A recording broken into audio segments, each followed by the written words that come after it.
Top 5 Wednesday. The thing I've been failing to do for months.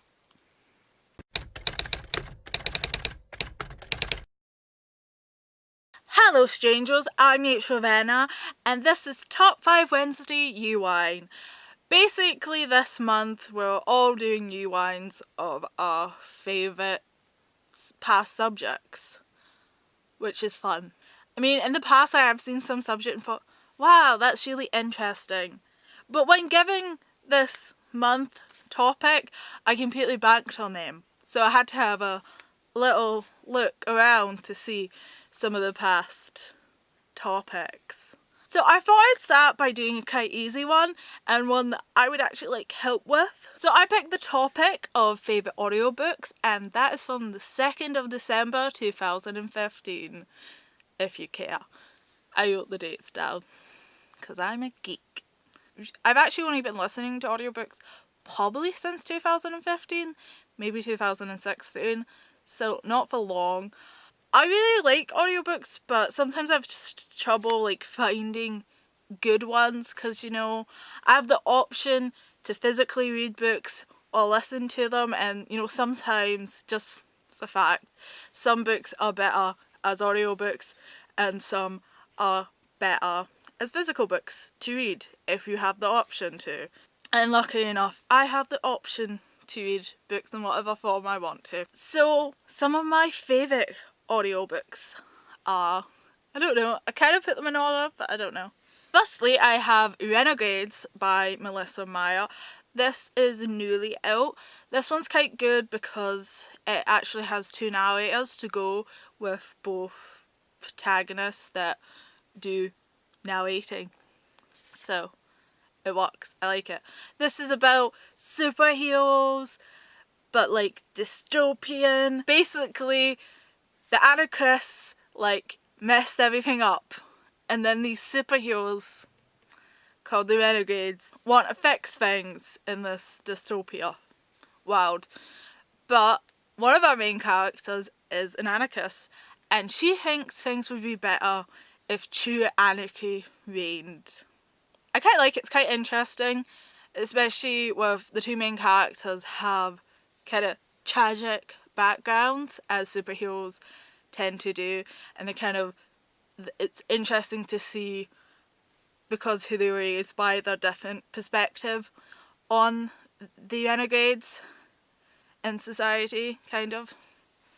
I like it, the series so far. I think it's going to go somewhere interesting in the sequel, and the audiobook was very well done and is a good way to read that book.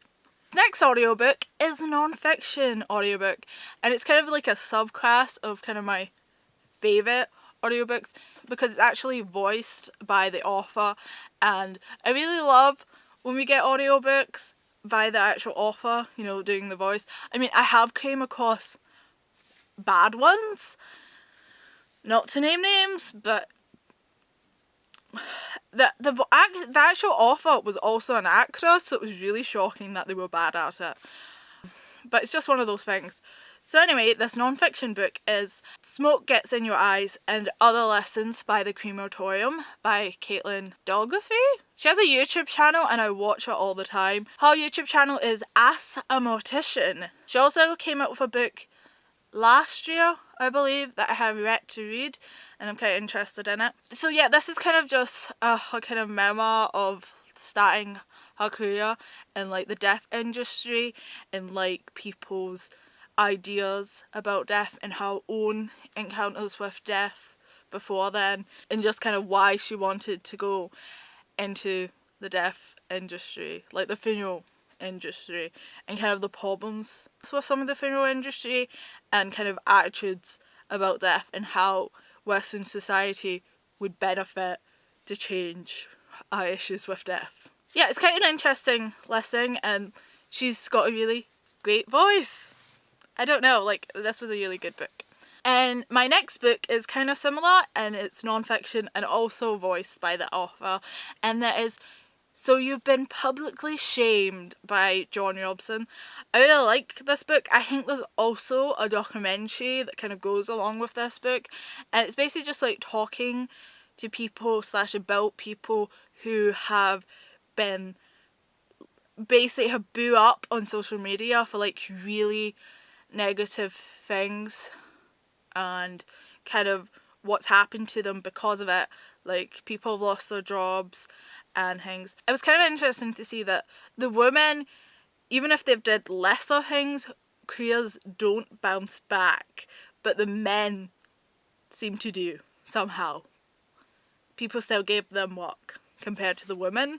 It's just an annoying issue about a society. It's also kind of interesting, like, hearing kind of like the background stuff. It's kind of like sometimes the things had been taken out of context or were just weren't even properly published to social media, but like people just took it and went for it, you know. Yeah. I don't know, it was definitely an interesting read, and you know, there's kind of this, sometimes there's the question whether if people react on social media the right way to things. Like, I mean, I think people are justified to get upset with people, but sometimes I think people do just scream at somebody for like minor things or things that could have been taken out of context. But then again, there's other people on social media who should be shouted at all the time, and nobody does. It was interesting anyway, especially, I don't know, because I've grown up with social media completely, basically, so it's interesting. This next audiobook I've just finished, and I really like this audiobook. I don't know, this works as an audiobook. It's like, I don't know, I'm tempted maybe to like get a physical copy as well, and that'll be I'll Be Gone in the Dark by McNamara. This does come with like a PDF. Obviously, McNamara died before this book was finished, so no, she doesn't do the audiobook version. But even without that, her voice is just so strong, and what is actually by her, and the actual voice actress is very good. And you also have Gillian Finn did a before-word and she voices that, and Patrick Aldwood did an afterword and voiced that. The ending is a letter from McNamara to the Golden State Killer, and it's just knowing he's now caught as well, and it was kind of like chills listening to it. I don't know, it's really good. She really humanizes these cases. Obviously it's quite a brutal case. It's like 12 murders and home invasions and like involving sexual assault, so it's quite a lot, but I don't know, listening to the audiobook really worked for it. Before I pick my favourites, some honourable mentions, because I know finding good audiobooks can be hard. Unrested by Michelle Harrison is really good. It's kind of like about ghosts, and it's about ghosts, but I like it. It also takes place in like this historical museum, but it's like an outside museum with all these different historical buildings, so it sounds really cool. It's also haunted, which is fun, and other stuff is really good, and the narrator does a pretty good job of doing it. A now good audiobook is The Spider and the Spindle by Neil Gaiman. This has like multiple voice actors doing this. It's quite a short audiobook, so I know, because audiobooks can cost a lot of money, so maybe see if your library has this one. And it's kind of like a fairy tale story about Sleeping Beauty, but Snow White's the hero, so that was pretty cool.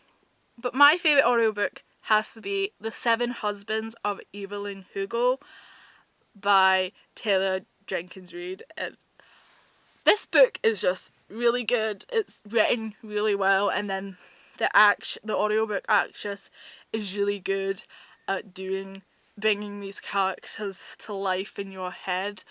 So it's like, it's a really good book with a good voice cast. So what's not to love? It's basically this old Hollywood star, like 40s, 50s, you know, like Marilyn Monroe, Elizabeth Taylor kind of feel. Like Jenkins Reid like takes a lot from real Hollywood stars at that time, and it's really good, and it really feels like she's a real person with this history. And then we also have this reporter looking for a break and kind of like wondering why this Hollywood star picked her of all these other journalists that she could have picked. A lot of people really love that book, and I know sometimes things get really overhyped, but this is just really good. Also, lesbians. Historical lesbians. So, those are my favourite audiobooks. If you've got any favourite audiobooks, or if you did a Top 5 Wednesday Rewind, feel free to comment down below so I can check those out. So, I will see you weirdos next time, where I will be leading you astray. Farewell. I don't know if you heard that, but that was Layla snoring. She also likes historical lesbians. So, you are so loud. You know, of course Layla stops snoring once I actually finish the video. It's my birth week and nobody cares.